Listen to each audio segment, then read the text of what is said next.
right. Well, good morning, everyone. Hi, it's lovely to see you today. Happy Sunday.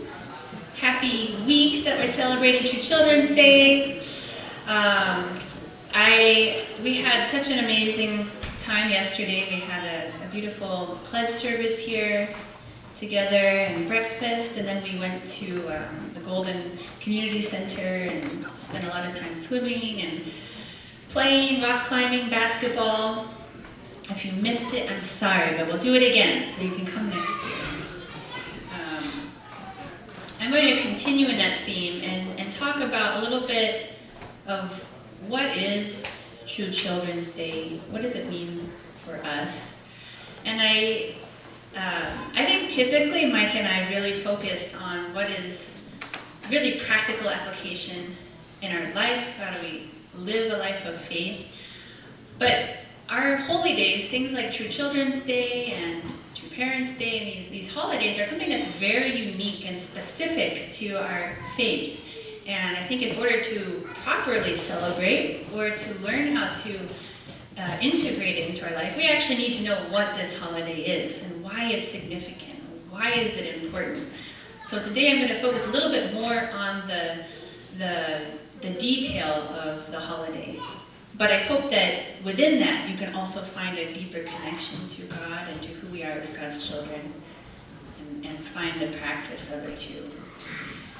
So True Children's Day is actually the first major holy day that was founded in our faith by our true parents. And then soon after that was then founded True Parents' Day and True Day of All Things and True God's Day. But the first True Children's Day was founded on November 19th, 1960, 62 years ago. The Father talks about what is True Children's Day and why True Children's Day. So I'm going to read this quote from him. After God created all things in heaven and on earth, he was to have welcomed Children's Day, centering on Adam and Eve. If he could have welcomed Children's Day at that time, then he would have gone on to establish Parents' Day, Day of All Things, and God's Day. So it's interesting to think that this was part of God's original plan from the very beginning. Maybe we wouldn't have called it, Children's Day. We wouldn't have had that specific holiday. But God was waiting for the moment when he could say, wow, these are my true children. Wow, they have become true parents. All things are now united in love with my children and myself. And I feel like I am really the God of this world. So God was waiting for these moments from the beginning, right? This is something God was looking forward to. So, in light of this, what is Children's Day all about? It is the day when we can be victorious as children and reach the position of universal glory.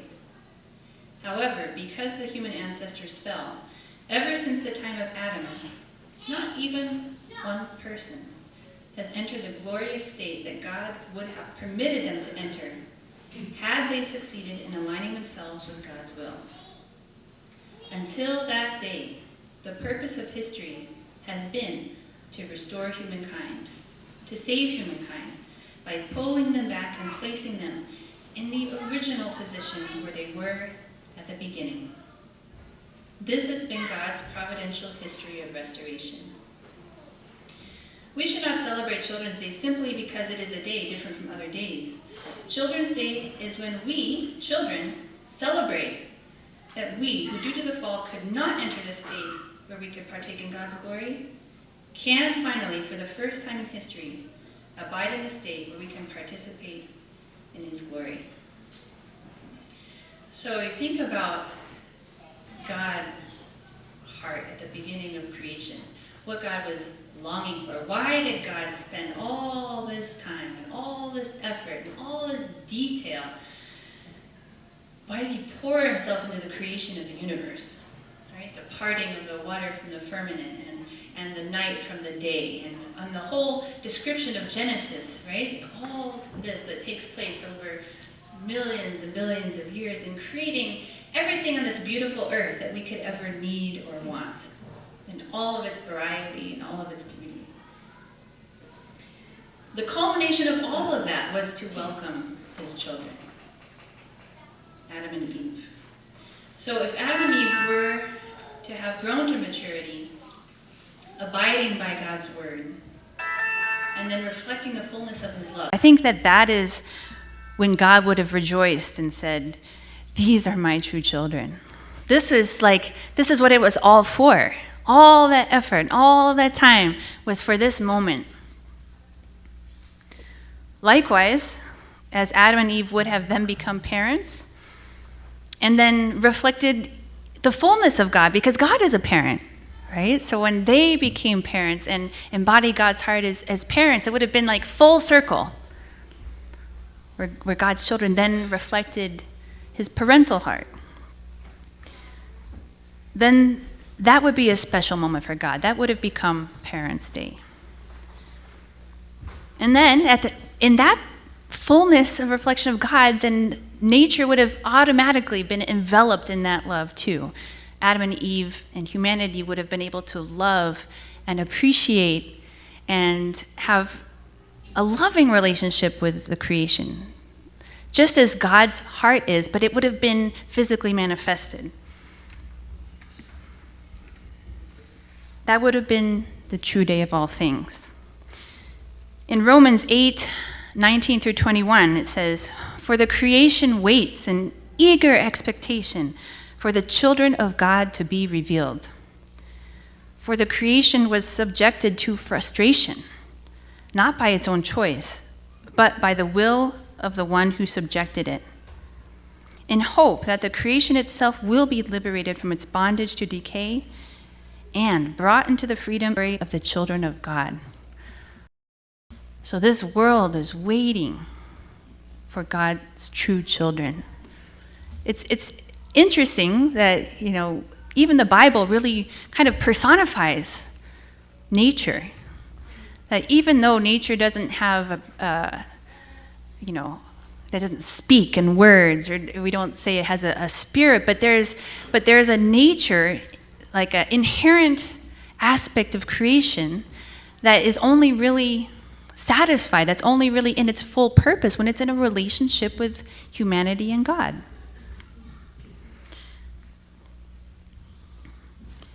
So then creation would have rejoiced in being able to fulfill the purpose for which it was created. That would be the true day of all things. And then lastly, after all of that, God would rest, knowing that every desire of his heart had been fulfilled, and being fully loved by his children and in a relationship of pure, unadulterated, uninhibited, true love, give and take relationship with his children. Then God would be able to say, okay, this is what it really means. This is why I'm here. This is everything. He would really feel, okay, this is what it means to be God. Have you ever considered that it might be hard for God to feel that he is God? It's a really strange concept for most people. Kind of baffling. Why? How would God not feel that he was God? God is absolute, eternal, unique, unchanging. But in some ways, it's actually not that hard to grasp, because we think of ourselves as parents. If our children are disobeying, or if they were to do something terrible or violate laws or to hurt somebody else, then we would have a hard time feeling that I did my job as a parent, right? It's hard to feel like, oh yeah, I am a parent, I am the parent, I am a wonderful parent, if our children are struggling. A few weeks ago, I got an email from Annalise's teacher. And it all worked out very well, and the teacher was very gracious, but there was a situation where she had a classmate who, Annalise is so creative and she has all these ideas, and she had a project that she wanted to do. She was into caterpillars and butterflies, and she was making a whole life cycle of a butterfly and researching how to write the word butterfly. And she had a classmate who was like so enamored by this amazing project she was doing that she really wanted to help, and she wanted to draw butterflies on it and stuff. And Annalise was like, nope, this is my project. But then the girl kept like, let me just draw a little bit here. And Annalise was like, no.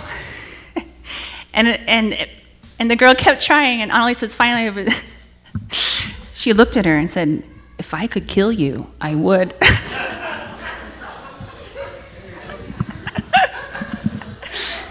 So I heard about that.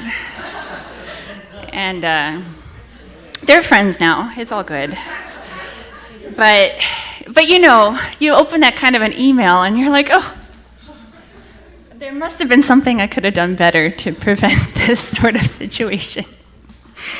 I'm definitely questioning my parenting in these moments. So I think God is not so different from us. Even though God is God, there is no other God. There's nobody who could replace God. But I think God, as a loving parent, in his heart also feels like I'm there yet unless I'm there with you.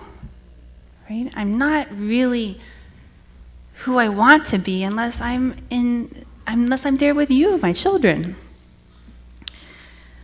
So the founding of True God's Day was a big deal. The founding of these holy days is precious to God. It's not necessarily that we're there yet, We can't all say, oh yes, I am that true child. I fully reflect God's love. I'm fully reflecting your parental love to my children, and the earth is still being taken advantage of, and I think in still many ways longing for the sons of our God. But our true parents were able to recognize that this is God's desire. And they committed their lives to fulfilling these roles, to living in absolute filial piety and obedience and love to God, and really taking a stand, be like, I will be parents, and I will love creation. I will help creation recognize how amazing it is in relationship to you. And I will honor you, God. And I know your heart, and I honor you as a true God that you are. So, and then teaching us the basics of how to do the same. Maybe we don't feel we're there yet, but just the fact that our true parents could kind of claim these days and say, this is what we're claiming, we're declaring, and we're standing on the commitment that this will come to you. So I think that's just a brief overview of what these holy days really mean and why we celebrate them. And just to go a little further about, True Children's Day, I think it's a pretty widely accepted concept, especially in the Christian religious sphere, that we are God's children. But what is said less often, but what is actually implied in that, is that we are adopted children.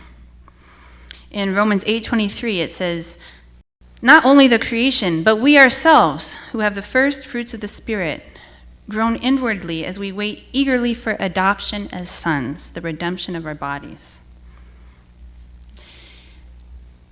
Adopted children come from somewhere else and then become part of the family.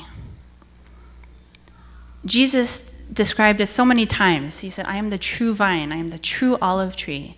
Graft yourselves unto me. Until Jesus, humanity's relationship with God was that of a servant to a master. Our one responsibility was to obey God's commandments.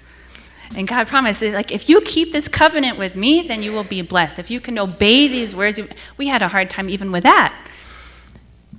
But Jesus was the first to say, we are not just servants. We're actually becoming part of God's family, and we are brothers and sisters in Christ. with Jesus' coming, he showed us that we could have a real relationship of love, not just of following commandments, but a real relationship of love. He turned it from all those laws in the Old Testament and the 10 Commandments into the one, right? Love the Lord your God with all your heart and all your soul and all your might, and love your neighbor as yourself. If you can really do this, if you can do this fully and with all your heart and purely, all the rest of it will be taken care of. But it's a relationship of love.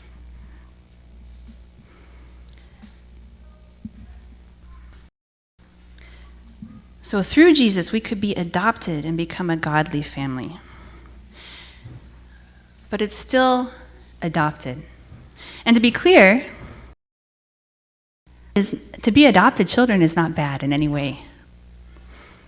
It just acknowledges that there was a time when we were not with God. There was a time when I was not part of this family. There was a time in our life not God's children. And I think for God, there's a sadness in that. So I think that with the declaration of True Children's Day, God is saying that wherever we came from, whatever our past was, he wants to relate with us as though we had never left. That there's so much love and there's so much fullness in our relationship that that time was erased. It's almost like it never existed. We are fully God's children.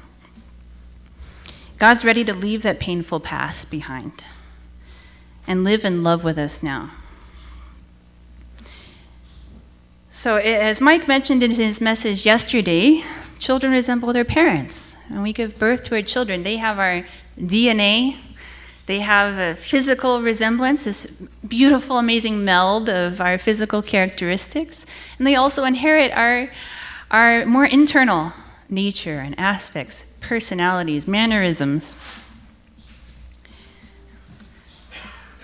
And adopted children can kind of take on some of these characteristics and learn from adopted parents as well. But children who are born with their parents, it's just there.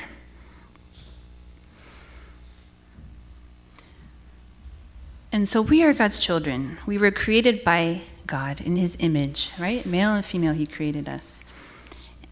We also have an original nature that is always calling us to God, calling us toward good.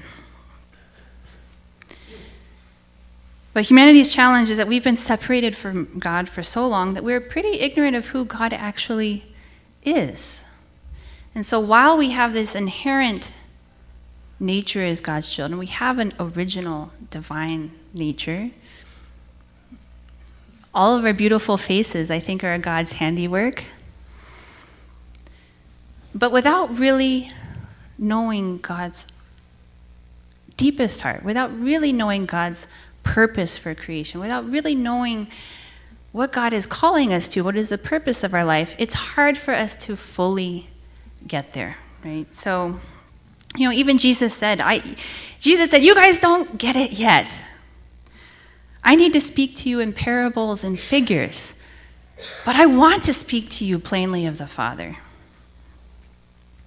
So I think we're kind of standing in front of this open doorway where now we have an opportunity to learn more about God, to learn more of what is God's nature, what is God's purpose for creation, what is God's purpose for me.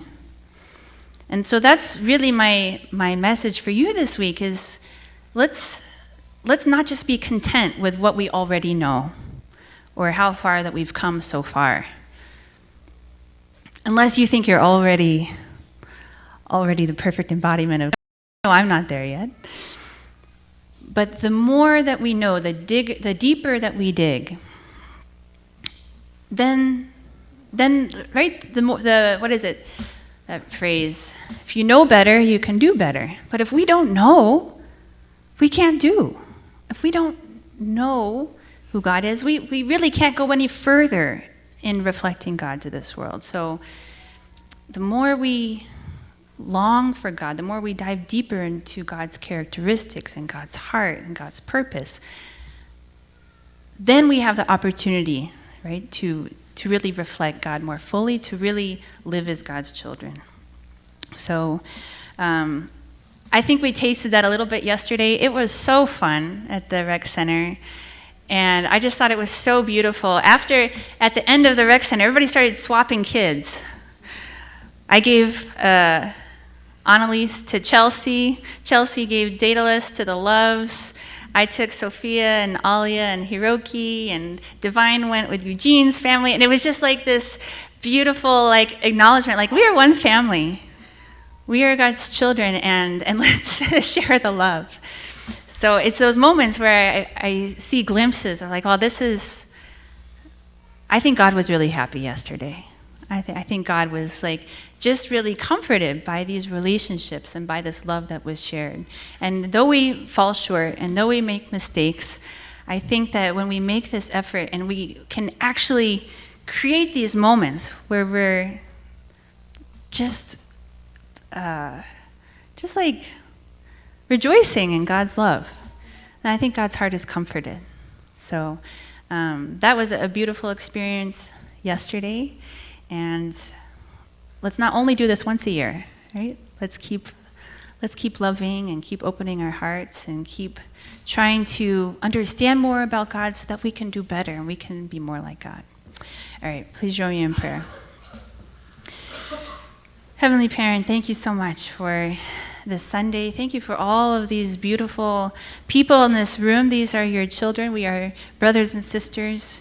We're so grateful for how you have guided us in our life up to this point. There are many times when we could have been completely lost and we could have gotten stuck in the mud and been unable to see the way forward, but you just so patiently guide us and shine your light in front of our feet so that we can take the next step.